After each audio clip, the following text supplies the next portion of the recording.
Hearing వాస్తు తెలుగుకి స్వాగతం మిత్రులారా. నేను స్థాపత్యవేద శ్రేణుకుమార్. ప్రతి ఒక్కరు ఆశ జీవితంలో ఒక సొంత ఇల్లు సమకూర్చుకోవాలని చెప్పి,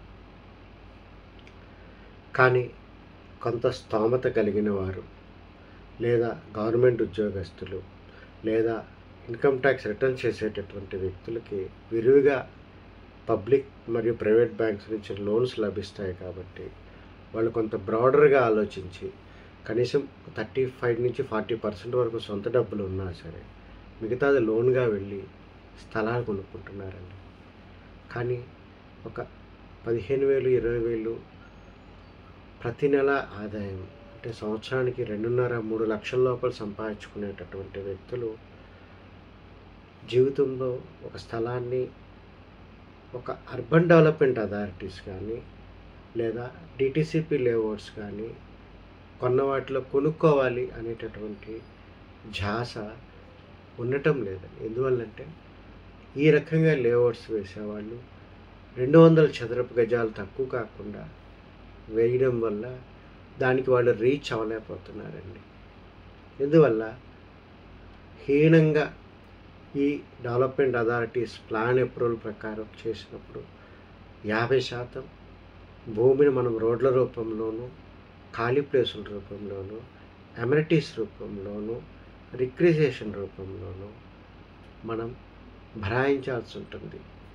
అదే రకంగా ఆ మిగిలిపోయినటువంటి ప్రాంతంలో మనము ఆ 50% డెవలప్ చేయడానికి ఎకరానికి 50 లక్షల దాకా అవసరమైనటువంటి పరిస్థితుల్లో వాళ్ళు ఒక 40 అడుగుల రోడ్డు మీద ఒక 120 చదరపు గజాల ప్లాటు వేయడం వేరు, అదే రకంగా 200 చదరపు గజాల ప్లాట్ వేయడం వేరు. తద్వారా వాళ్ళు ప్లాటేజ్ ఏరియాని పెంచుకునేటటువంటి పని చేయడం వల్ల బిలో పావర్టీ లైన్ బీపీఎల్ ఫ్యామిలీస్కి గవర్నమెంట్ ఉద్దేశించినటువంటి 120 చదరపు గజాలలో ప్లాను ఎవ్వరు ఆ యొక్క కొన్ని ప్లాట్స్ అయినా సరే అక్కడ వారు వేయటం లేదండి. అంటే సమాజ స్పృహ అనేది ఇక్కడ లేకపోయిందండి.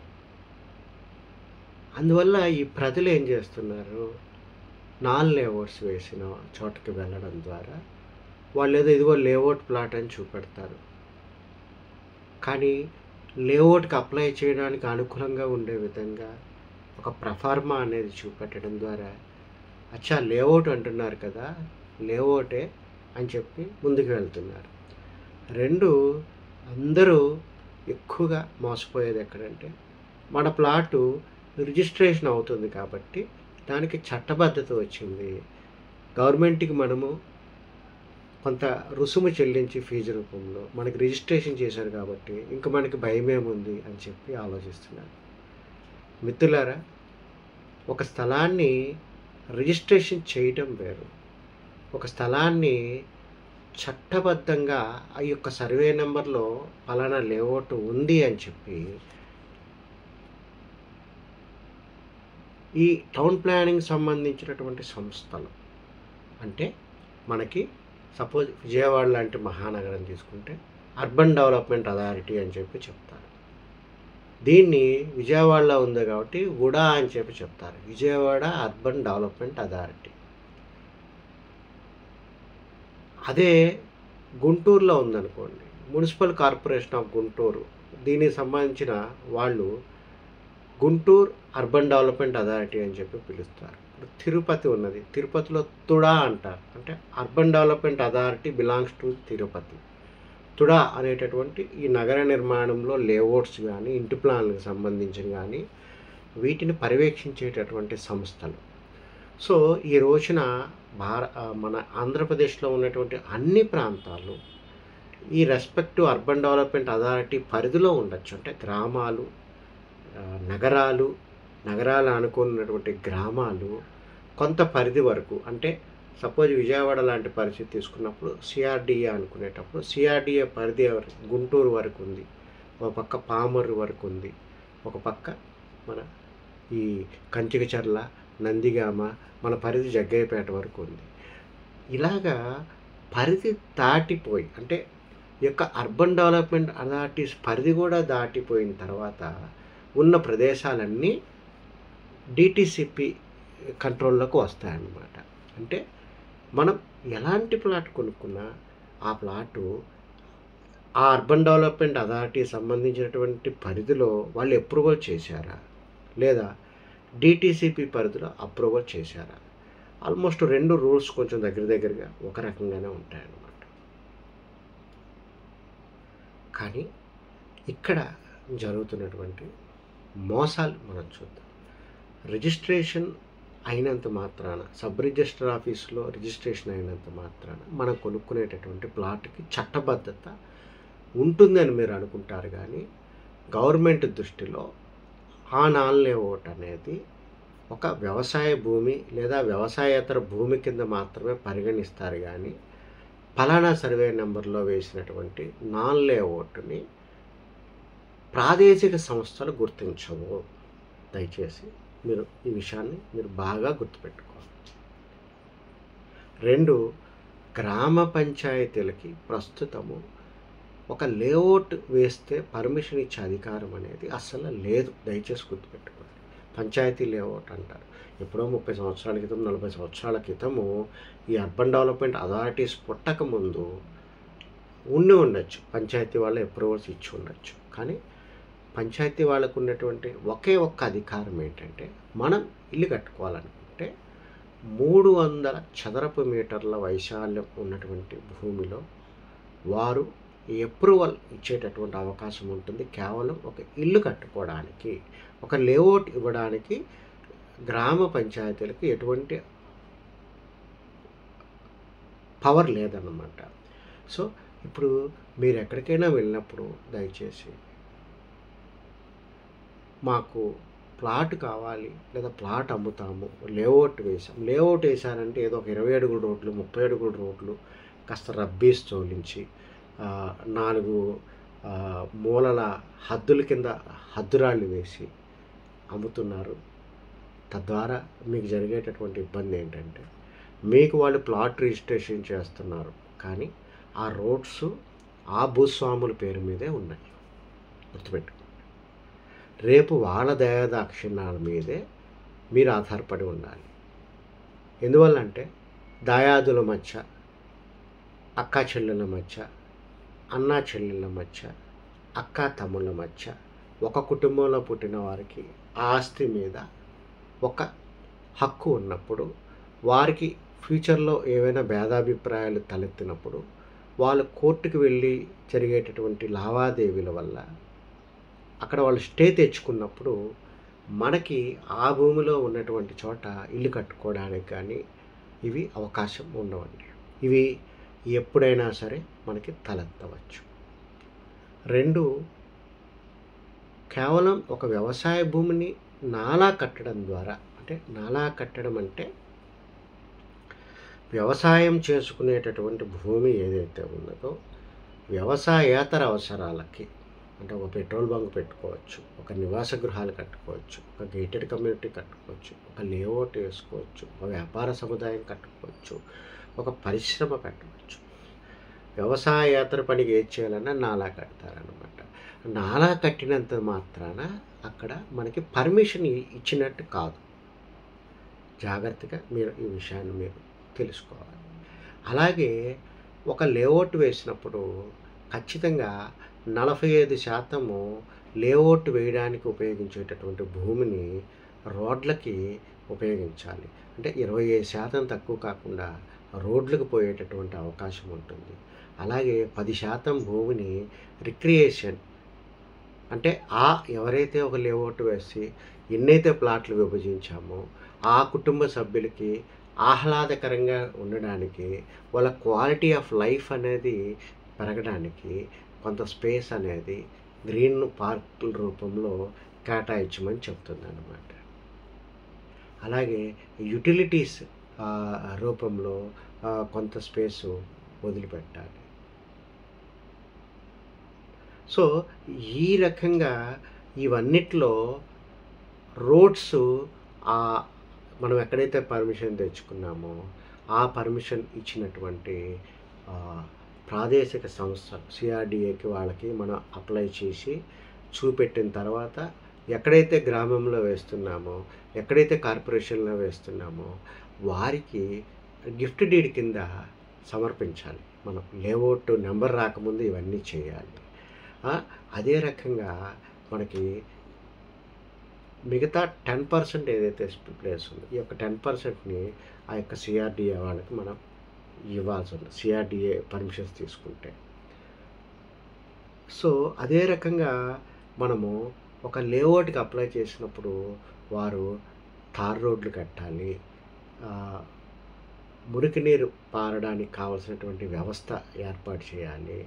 అదే రకంగా వర్షపు నీరు వచ్చినప్పుడు, ఇంట్లో వాడకం నీరు వచ్చినప్పుడు కాలువలు వేయాలి, కరెంటు స్తంభాలు వేయాలి. కరెంటు స్తంభాలు అండర్ గ్రౌండ్ అయినా పర్వాలేదు, లేదా వర్టికల్గా ఫిజికల్గా కనపడినా పర్వాలేదు. మంచినీరుకి సంబంధించినటువంటి వ్యవస్థ మొత్తం అంతా ఏర్పాటు చేయాలి. ఒక 5 ఎకరాలు దాడితే ఒక ట్యాంక్ ఏర్పాటు చేయాలి. 10% ఆఫ్ ద ప్లేస్లో మొక్కలు అవన్నీ పెంచి చూపెట్టాలి. ట్రాన్స్ఫార్మరు, ఇటువంటి సంబంధించినటువంటి ఈ భూగర్భ డ్రైనేజ్ కానీ, సీవేజీ సంపు కానీ, సూవేజ్ ట్రీట్మెంట్ కానీ ఇలాంటివి ఏదైనా చేయాలనుకున్నప్పుడు 10% కాకుండా దానికి ఒక 0.5% ఆఫ్ ద స్పేస్ని విడిగా కేటాయించాలి. సో ఇవన్నీ ఈ యొక్క అప్రూవల్కి వెళ్ళే వాళ్ళకి ఈ యొక్క గవర్నమెంట్ సంస్థలు విధించేటటువంటి షరతులు. అంతేకాకుండా వారికి ఒక 15% ప్లాట్లు, ఏవైతే 15% ప్లాట్లు ఉంటాయో, సపోజు ఒక 15 ఎకరాలతో ఒక లేఅవుట్ చేసాం మనం. లేఅవుట్ చేసినప్పుడు రోడ్లు 10% డిక్రిసేషను, అలాగే ఒక 3% ఎమ్ఎన్టీసీ కానీ వీటికి తీసినప్పుడు, అంటే 13% వీటికి తీసాము, ఒక 20% ఏమో రోడ్లకి తీసుంటాం. 20% దాకా 40% వీటికి అయిపోతుందండి. మిగతా ప్రాంతంలో సపోజ్ ఒక 100 ప్లాట్లు వేయగలిగాం అనుకుందాం. మనం వేసినప్పుడు ఏమవుతుంది, 15% ప్లాట్లు ఏవైతే ఉన్నాయో, అంటే 100 ప్లాట్లు వస్తే 15 ప్లాట్లు కుదవబెట్టాలి. సిఆర్డిఏ అయితే సిఆర్డిఏ, అర్బన్ డెవలప్మెంట్ అథారిటీ అయితే అర్బన్ డెవలప్మెంట్, లేదా డిటీసీపీ అయితే డిటీసీపీలో ఈ 15% ప్లాట్లని మళ్ళీ తీసుకెళ్ళి మార్టిగేజ్ చేయాలి ఎవరైతే లేఅవుట్ వేస్తున్నారో వారు. ఎందువల్ల, వీళ్ళు అన్నీ అప్లై చేసి ఇవన్నీ మార్టిగేజ్ చేసిన తర్వాత ఫైనల్ ఎల్పి నెంబర్ ఇస్తారు. వీరు క్రయ విక్రయాలు చేసుకోవచ్చు. క్రయ విక్రయాలు చేసుకుంటూ పిల్లగా ఆ ప్లాట్లు అమ్ముకుంటూ వచ్చే డబ్బులతో ఈ డెవలప్మెంట్స్ అన్నీ చేసుకుంటూ ముందుకు వెళ్ళచ్చు అన్నమాట. దానికి కాలపరిమితి 3 సంవత్సరాల కింద ఉంటుంది. ఈ 3 సంవత్సరాలలో ఈ రోడ్లు కానీ, కాలువలు కానీ, ఎలక్ట్రిసిటీ కానీ, వాటర్ కనెక్షన్స్ కానీ, అంటే ఒక సెంట్రలైజ్డ్, ఒక ఓవరాల్గా ఒక నెట్వర్క్ ఏర్పాటు చేయాలి. ప్రతి ప్లాట్ ముందు రేపు కుళాయి ఇస్తే మనం తవ్వుకునే పరిస్థితి, రోడ్లని పాడు చేయకుండా ముందే మనము ఆ పైప్ లైన్ కనెక్షన్స్ అన్నీ ఇచ్చిపెట్టి సెంట్రలైజ్డ్గా ఒక చోట, పంచాయతీ వాళ్ళు ఒక చోట కనెక్షన్ ఇచ్చేస్తే ఎవరికాళ్ళకి పంపులు వచ్చేటట్టు ఉండాలన్నమాట. సో ఇవన్నీ ఏర్పాటు చేసిన తర్వాత అంతా ఓకే అనుకుంటే అప్పుడు వాళ్ళు ఆ 15% ప్లాట్లు వాళ్ళకి తిరిగి ఇస్తారనమాట. అంటే ఇంత కథ ఉన్నది. కానీ ఇందులో 120 చదరపు గజాలలో వేసేటటువంటి ప్లాట్లు చాలా తక్కువగా వేస్తున్నారు మిత్రులారా. సో ఈ రకంగా మనం కొనుక్కునేటప్పుడు ఖచ్చితంగా వారికి రెగ్యులర్గా బయట ఒక వ్యవసాయ భూమిని ప్లాట్ల కింద వేసి సెంటు 2 లక్షల కింద అమ్ముతున్నారు అంటే వాడికి సెంటు 1 లక్ష లాభం లేకుండా అమ్ముతున్నాడా? అంటే ఏంటి, 1 లక్ష రూపాయలు సెంటుని 2 లక్షలకు అమ్ముతున్నారు. కానీ వీళ్ళు 1 లక్షకి ఇంకొక 1 లక్ష రూపాయలు ప్రతి ప్లాట్కి ఖర్చు పెడుతున్నారు. అంటే 2 లక్షల రూపాయలు ఖర్చు పెట్టిన వాళ్ళు 4 లక్షల రూపాయలకు అమ్మాలి కదా. అందువల్ల మీకు ఆ వ్యత్యాసం అనేది ఉంటుంది. తక్కువకి వస్తుందని వెళ్తారు, తక్కువకి వస్తుందని వెళ్ళబాకండి. లేఅవుట్ ఎల్పి నెంబర్ అని చెప్తారనమాట, లేఅవుట్ పర్మిట్ అని చెప్తారు. మీరు ఎక్కడికి వెళ్ళినా లేఅవుట్ పర్మిట్ అనేది ఖచ్చితంగా ఉండాలి. లేఅవుట్ పర్మిట్ ఇవ్వాలి అంటే కనీసం 2.5 సెంట్లు ఉండాలి స్థలం, గుర్తుపెట్టుకోండి. 2.5 సెంట్లు లేదా 100 చదరపు మీటర్ల విస్తీర్ణం కలిగి కనీసం ఉంటేనే ఇస్తారనమాట. అంటే మీరు సెంటున్నర కొనుక్కొని రిజిస్ట్రేషన్ అయిపోయింది అని చెప్పి మీరు ఆలోచించకూడదు. మా ప్రయత్నం అంతా ఏంటంటే ఈ యొక్క ఒక ఇల్లు కట్టుకోవడం అనేటటువంటి కళ వాస్తు కళ. ఈ యొక్క వాస్తు కళకు మూలం స్థాపత్య వేదం. స్థాపత్య వేదంలోని మూలాలని మీకు చెప్పడం ద్వారా ఒక జాగృతి అనేది గత 15 సంవత్సరాలుగా నేను స్థాపత్య వేద శ్రీనికుమార్ని హీలింగ్ వాస్తు తెలుగు ద్వారా ఒక కంప్యూటర్ సైన్స్ చదువుకున్నటువంటి ఒక వ్యక్తిని కూడా నేను ఈ సిద్ధాంతాలను నమ్మి ప్రజల్ని ఎడ్యుకేట్ చేద్దాము అని చెప్పేటటువంటి క్రమంలో దిక్కులకు సరిపెట్టి కట్టుకుంటేనే వాస్తు బలం ఉంటుంది. కానీ మనకి చాలా ప్లాట్లు దిక్కులకు సరిపెట్టి కట్టకపోవడం వల్ల, ఆ రోడ్లు దిక్కులకు సరిపెట్టి ఉండకపోవడం వల్ల మనకి కట్టుకునే వాళ్ళు ఆ యొక్క వాస్తు సంబంధించినటువంటి నెగటివ్స్ పాజిటివ్స్ కేవలం రోడ్లు వేయడం ద్వారా మాత్రమే తీసుకుంటున్నారు.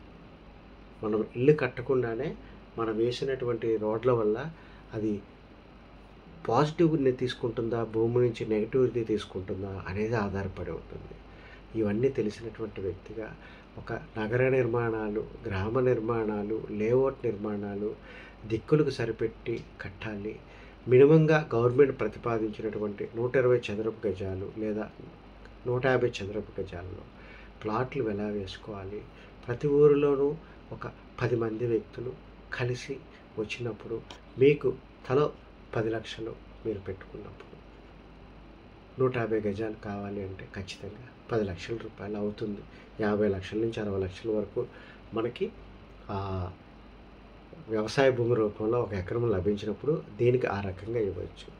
అందువల్ల న్యాయబద్ధమైన, ధర్మబద్ధమైన, గవర్నమెంట్ అప్రూవల్స్ ఉన్నటువంటి లేఅవుట్స్ మీరు నిర్మించుకోవడానికి ఒక ఊరిలో కనీసం 10 మంది వచ్చినా సరే ఒక ఎకరం తీసుకొని మనం ముందుకు వెళ్తాం మిత్రులారా.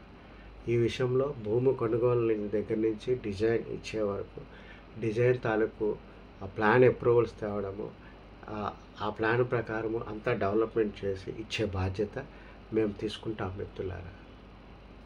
ఇది ఒక కనువిప్పు కలిగిస్తుంది. ఓవరాల్గా ఒక నాన్ లేఅవుట్స్లో కొనడం ద్వారా, లేఅవుట్స్లో కొనడం ద్వారా కలిగే లాభాలను మీరు తెలుసుకుంటారని ఆశిస్తూ మీ శ్రీనికుమార్.